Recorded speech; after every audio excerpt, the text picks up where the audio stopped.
Hello and welcome back to Simon's Rants. I'm Simon, and today I'm going to be giving my on second thought about The Wolf of Wall Street. So, quickly before I get into it, this is a spoiler review, so if you don't want anything spoiled and you haven't seen it yet, then you should click away now and go watch it and then come back and we'll talk about it then. Also, on a side note, it is November 25th, a month before Christmas, so I've got a lot of Christmas stuff coming out soon, and so I'm going to be reviewing this, and then I'm also going to be talking about Silence later today, so keep an eye out for that. Then I'm going to be moving on to Christmas stuff, so if there's a Christmas movie you want me to talk about, let me know in the comments below or in the next video.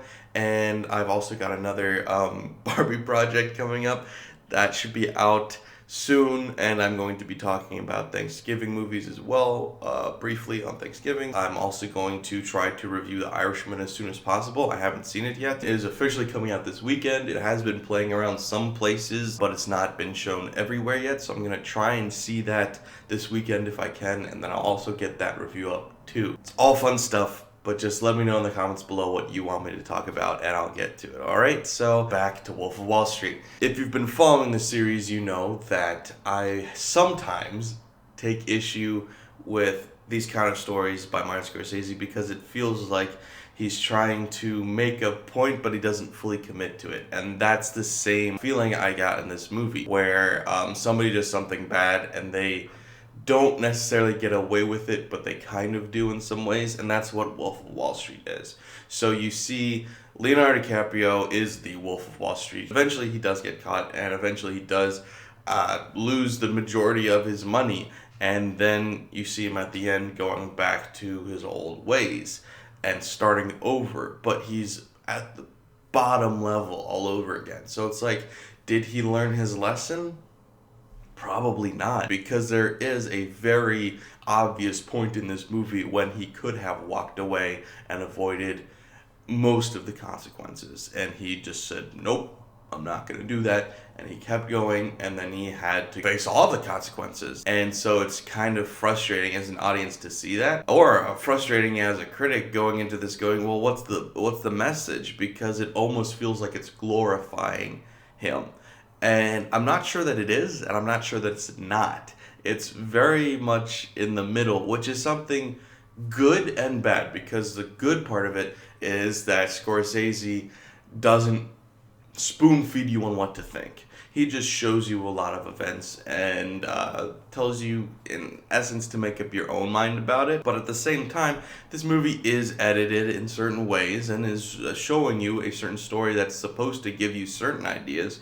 And it does come across like, at least part of the time, they are glorifying this lifestyle and these decisions and saying, yeah, good job. And I mean, I can't disagree more, obviously. Like, he's a criminal, and he did end up losing everything. Like, he was married to Margot Robbie, and he lost her. That alone is enough reason to not do that. Not to mention he lost all of his money, he lost all of his friends. I don't know if this movie was attempting to glorify it or not, but I felt like it definitely didn't not glorify it. But I appreciate that it didn't spoon feed you either. So I'm caught in the middle of, after watching it only a couple of times. I haven't seen this movie a lot. It's not a movie that I really desire to watch that many times, which is another topic we can get into. And so, having only seen it a couple of times, I'm not fully decided on where this movie is. And I think that's the defining thing about it, is I don't know the moral of the story looking at a character who has no morals, which directly ties into the rewatchability of this movie, which I don't like the character at all, and I don't think you're supposed to necessarily, but I don't want to watch this movie. Like, I don't enjoy watching this movie, and that's not to say anything bad about the making of this film. The acting is great, Leonardo DiCaprio always is, but everybody in this movie is awesome. The directing's good for the most part. There's a couple of nitpicks here and there. I don't like the whole main character narration thing. I think that's cheesy. I think it's weird, and I don't like it, but that's the only real issue I have with the filmmaking side of it. And there's a lot of enjoyable things about this movie. I'm not trying to say this is a bad movie. It's not. It's a very well-made movie. But once again, it's like, if you're trying to say that this character lost everything, then You didn't say it very well. And if you're trying to glorify him, don't. Yes, you didn't spoon feed me, and I appreciate that. But at the same time, you have to understand that if you're going to show such a horrible person in such a semi-positive light, show all of his darkness and all of his glory, that you are leading to many people taking this as an example of what to do. And I'm not saying that that's what the intent was behind the making of this film. I don't think it is, especially after hearing Scorsese talk about Joker, or Taxi Driver for that matter. Movies are just about characters, and that doesn't mean that you should act like that character. It's like, yes, but people still will follow after these characters, especially when it's somebody as charismatic as Leonardo DiCaprio. You're going to go, oh, look, Leonardo DiCaprio is snorting cocaine off of a hooker. I want to do that too. No, I don't think Scorsese is responsible for how the youth react. But it's like, if you're going to do a warning story, then make it a little more obvious. Just a little bit, not a lot. You don't have to spoon feed it in. You don't have to say, you shouldn't do this because there are consequences. You don't have to say that every scene to make it a little more obvious. You don't have to say that, 10 times a movie to understand that this is the bad thing and that you shouldn't do this. But this movie doesn't fully explain its intentions. And so there's going to be a lot of people who take out of this the wrong idea. They're going to think that this is glorification of this horrible figure. And that's what frustrates me about this movie, is that might not have been Scorsese's intention, but that's what a lot of people get out of it. And I know that because this movie came out when I was in high school, and a lot of my friends in high school were talking about how cool this movie was, and how cool Leonardo DiCaprio was, and how cool all of these characters were. And that's the main message that the high school guys I knew were talking about. Now, not everybody, of course, but there's a lot of people that got that idea out of this movie, and I'm sure that it wasn't just high schoolers. It probably permeated into college and above, because not everybody's smart enough to look at it and go, that's bad. So that's what frustrates me about this movie. It has nothing to do with the making of this movie. It's just, if you're going to tell a parable, if you're going to tell a warning story, you should make that story a little more obvious. If you're trying to warn a group of people not to do something, then you should probably actually warn them. You should actually say why it happened, and you should actually show consequences, and you should actually show some sort of remorse there, hopefully. I don't know. Maybe it's because it's a true story and the actual person wasn't remorseful at all and he wanted to show that. I don't know. I'm torn on it because I do appreciate the lack of spoon feeding in this movie. I do. There's a lot to be said positively about that.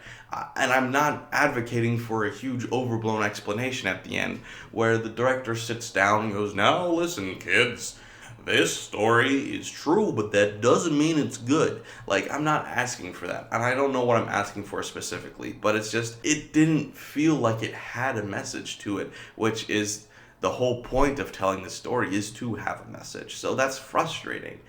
But it's a great movie. It's made really well. It really is. The acting is phenomenal. And, I mean, I mentioned Leonardo DiCaprio already, but it's got Jonah Hill in it. It's got Jon Bernthal in a small role. It's got really great acting across the board in this movie, and I enjoy every scene of that. Oh, and Margot Robbie is also phenomenal. And I enjoy every moment. I enjoy every scene that involves their acting. It's so good. If you take any one particular scene out of context, it's still great. My opinion of this movie has nothing to do with how good these actors are, or how good the writer was, or how good the director was. It has everything to do with, on a moral level, I have issues with this character not being shown to be more of a scumbag. I appreciate them showing that he had some positive qualities, and I think they were trying to do that.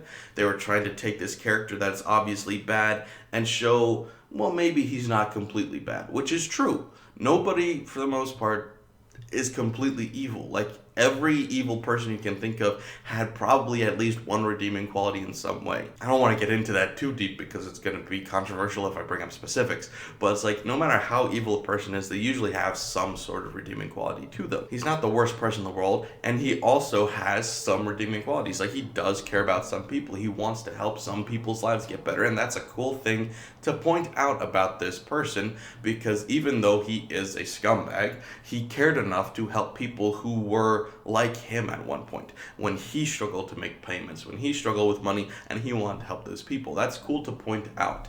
However, this character should not be idolized in any way. This character should not be held up on a pedestal. And I'm not saying this movie does that, but it kind of does.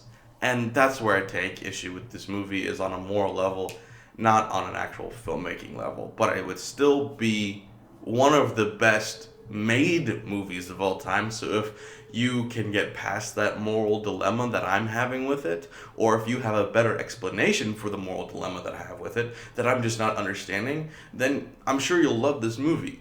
And I'm sure you already do love this movie if you're watching this review. I think most people do love this movie. I just have trouble with it. And I'm not saying it's a bad movie. I'm just saying maybe I need to see it a couple more times to fully get it. Or maybe not. Maybe it is flawed. I don't know. And I don't really care to know, because I am not a fan of this character and I don't want to see this story that many times. The character's a scumbag. Like, I don't care to see this story. I don't need to see this story, so I don't care about this story, even though it was really well made. And there's a lot of movies like that, honestly, that are really well made movies that I just don't care to see. Just personal preference. So that's what I thought. But if you've got a better explanation for it and you want to talk to me about it, convince me that this movie is good, I'm open to it. So let me know in the comments below what you guys think, positive or negative, and we can talk about it down there. But also, please like this video, share it, and subscribe if you're new here. Thanks, guys. Bye.